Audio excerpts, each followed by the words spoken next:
ನಮಸ್ಕಾರ ಕರ್ನಾಟಕ. ಪ್ರಮುಖ ಸುದ್ದಿಗಳು. ಮೊದಲಿಗೆ ಬ್ರೇಕಿಂಗ್ ನ್ಯೂಸ್.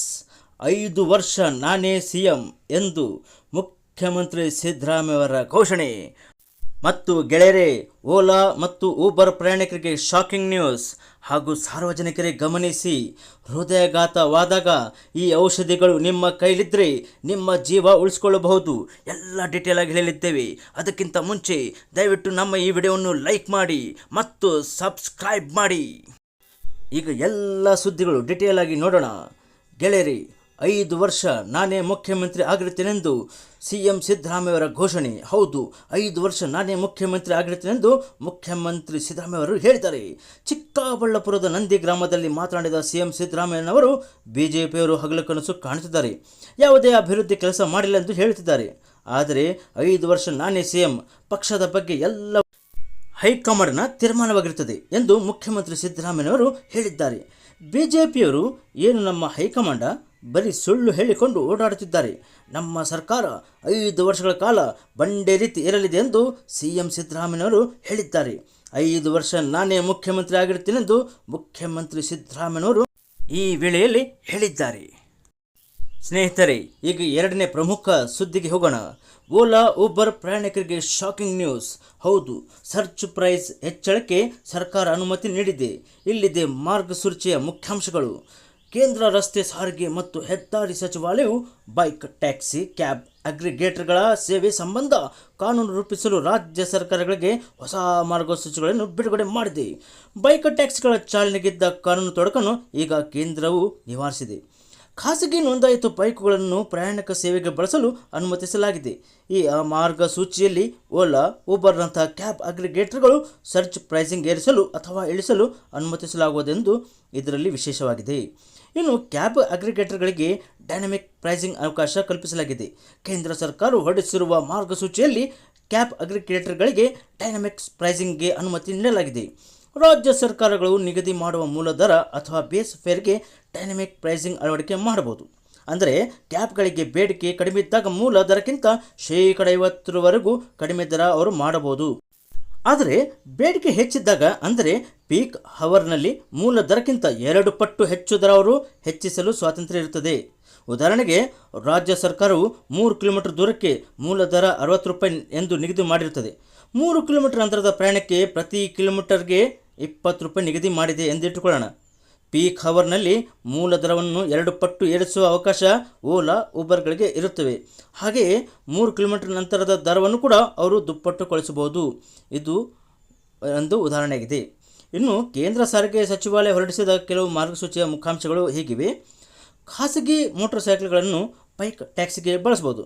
ಇದಕ್ಕೆ ಅನುಮತಿ ನೀಡುವುದು ಬಿಡುವುದು ರಾಜ್ಯ ಸರ್ಕಾರಗಳಿಗೆ ಬಿಟ್ಟಿದ್ದು.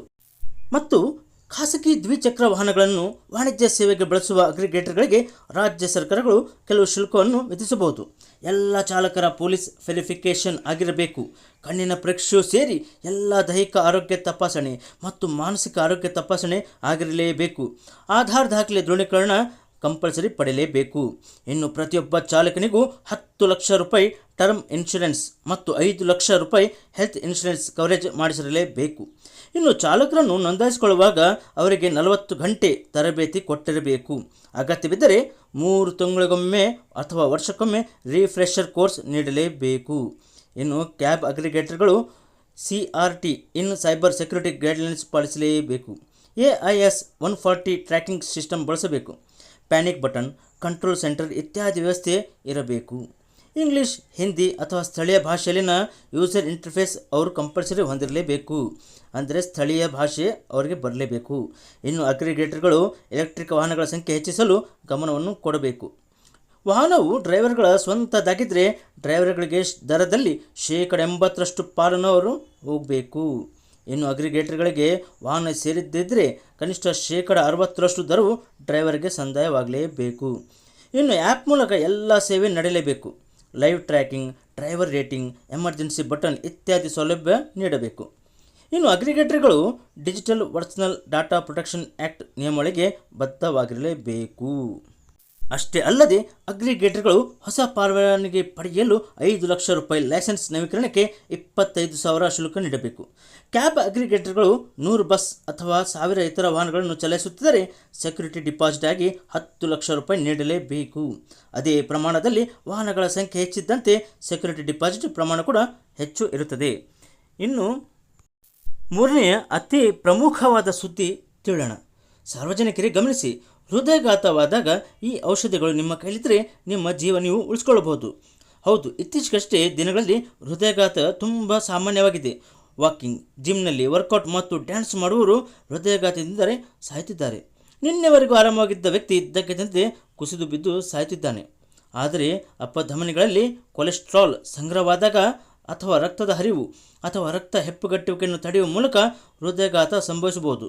ಇದಕ್ಕೆ ಹೃದಯಕ್ಕೆ ಸಾಕಷ್ಟು ರಕ್ತವನ್ನು ಪಡೆಯುವುದನ್ನು ತಡೆಯುತ್ತದೆ. ಹೃದಯಾಘಾತ ಅಥವಾ ಪಾರ್ಶ್ವವಾಯುವಿನ ಅಪಾಯವನ್ನು ಹೆಚ್ಚಿಸುತ್ತದೆ. ಆದಾಗ್ಯೂ ಆಸ್ಪತ್ರೆಗೆ ದಾಖಲಾಗುವ ಮೊದಲು ವ್ಯಕ್ತಿಯ ಜೀವವನ್ನು ಉಳಿಸ ಕೆಲವು ಉಪಾಯಗಳನ್ನು ನಾವು ಈಗ ಹೇಳಲಿದ್ದೇವೆ.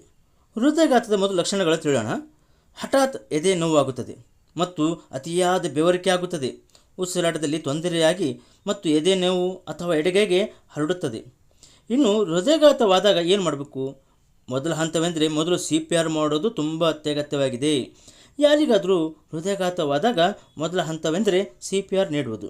ಸಾಮಾನ್ಯ ರಕ್ತದ ಹರಿವನ್ನು ಪುನಃಸ್ಥಾಪಿಸಲು ಸಹಾಯ ಮಾಡಲು ಎರಡೂ ಕೈಗಳನ್ನು ಪರಸ್ಪರ ಮೇಲೆ ಇರಿಸಿ ಮತ್ತು ಎದೆಯ ಮೇಲೆ ಗಟ್ಟಿಯಾಗಿ ಮತ್ತು ವೇಗವಾಗಿ ಒತ್ತಬೇಕು.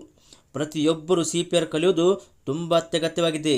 ಈಗಿನ ಕಾಲದಲ್ಲೂ ಮಾತ್ರ CPR ಕಲಿಯುವುದು ಪ್ರತಿಯೊಬ್ಬರ ಕರ್ತವ್ಯವಾಗಿದೆ, ಏಕೆಂದರೆ ಅನೇಕ ಜೀವಗಳನ್ನು ಉಳಿಸಬಹುದು. ಹೃದಯಾಘಾತ ಅಥವಾ ಪಾರ್ಶ್ವವಾಯುವಿನ ಅಪಾಯದಲ್ಲಿರುವ ಜನರು ಯಾವಾಗಲೂ ಈ 2 ಔಷಧಿಗಳನ್ನು ಕೈಲಿ ಇಟ್ಟುಕೊಳ್ಳಲೇಬೇಕು. ಅವುಗಳಲ್ಲಿ ಆಸ್ಪಿರಿನ್ ಮತ್ತು ಸೋಬ್ರಿಟ್ರೇಟ್ 5 ಮಿಲಿಗ್ರಾಂ. ಹೃದಯಾಘಾತದ ಲಕ್ಷಣಗಳು ಕಾಣಿಸಿಕೊಂಡಾಗ ತಜ್ಞರು ಈ 2 ಔಷಧಿಗಳನ್ನು ತಕ್ಷಣ ತೆಗೆದುಕೊಳ್ಳಲು ಸಲಹೆ ನೀಡುತ್ತಾರೆ. ಆಸ್ಪಿರಿನ್ ನೀರಿನಲ್ಲಿ ಕರಗಿಸಬೇಕು. ಸೋಬ್ರಿಟ್ರೇಟನ್ನು ನಾಲಿಗೆ ಕೆಳಗೆ ಇಡಬೇಕು. ಈ ಔಷಧಿಗಳು ರಕ್ತವನ್ನು ತೆಳುವಾಗಿಸಲು ಮತ್ತು ಕೊಲೆಸ್ಟ್ರಾಲ್ ಕಡಿಮೆ ಮಾಡಲು ತುಂಬ ಸಹಾಯ ಮಾಡುತ್ತದೆ. ರಕ್ತ ಪರಿಶೀಲನೆ ಸಾಮಾನ್ಯ ಸ್ಥಿತಿಗೆ ಮರಳಲು ಅನುವು ಮಾಡಿಕೊಡುತ್ತದೆ. ಮಾರಣಾಂತಿಕ ಹೃದಯಾಘಾತದ ಸಾಧ್ಯತೆಗಳನ್ನು ಕಡಿಮೆ ಮಾಡುತ್ತದೆ. ಈ ಔಷಧಿಗಳನ್ನು ತೆಗೆದುಕೊಂಡ ನಂತರ ರೋಗಿಯು ಹೆಚ್ಚಿನ ಚಿಕಿತ್ಸೆಗಾಗಿ ತಕ್ಷಣಕ್ಕೆ ಆಸ್ಪತ್ರೆಗೆ ಹೋಗಬೇಕು. ಈ 2 ಅಗ್ಗದ ಔಷಧಿಗಳು ಹೃದಯಾಘಾತದಿಂದ ಸಾಯುವ ಅಪಾಯವನ್ನು ಗಮನಾರ್ಹವಾಗಿ ಕಡಿಮೆ ಮಾಡುತ್ತದೆ. ಆದ್ದರಿಂದ ಆಸ್ಪಿರಿನ್ ಮತ್ತು ಸೋಬ್ರಿಟ್ರೇಟ್ 5 ಮಿಲಿಗ್ರಾಂ ಟ್ಯಾಬ್ಲೆಟ್ಗಳನ್ನು ನೀವು ಇಟ್ಟುಕೊಳ್ಳಲೇಬೇಕು. ಗೆಳೆಯರೇ, ನಮ್ಮ ಈ ವಿಡಿಯೋ ಇಷ್ಟವಾದಲ್ಲಿ ದಯವಿಟ್ಟು ಈ ವಿಡಿಯೋವನ್ನು ಲೈಕ್ ಮಾಡಿ ಮತ್ತು ಸಬ್ಸ್ಕ್ರೈಬ್ ಮಾಡಿ.